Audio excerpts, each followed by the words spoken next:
ओइ पवन सर फेरि के साह्रो हो भने सरले केही दुखेकै छैन नि टाउको उता सुताउनु टाउको सुताउनु त टाउको तल सुताउनु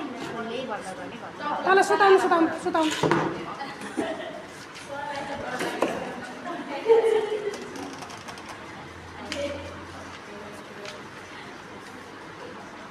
कति इन्जेक्सन खाइसक्यो नि त्यही त त्यो सरले त त्यो जब एउटा इन्जेक्सन यत्रो कोभिडमा भन्छ कि अब इन्जेक्सन खाँदा खाँदा हामी मर्छ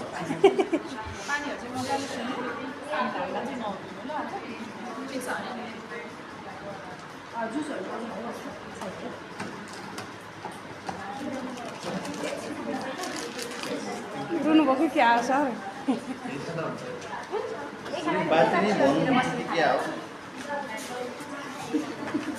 सुत्नु सर टाउको तल राख्नु किन रिङ्गाटा चल्छ फेरि त्यो रेस्ट गर्न राखेकै हो नि त चलाइराख्नु हात चलाइराख्नु फ्यामिली मेम्बरमा को को हेर्छ उहाँहरूको नाम भन्नुहोस् कि हजुरको बाबा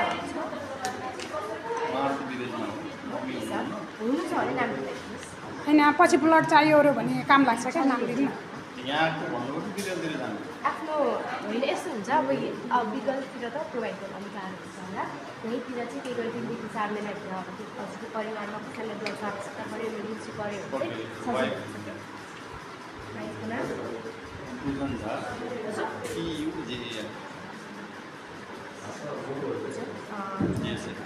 छोराछोरी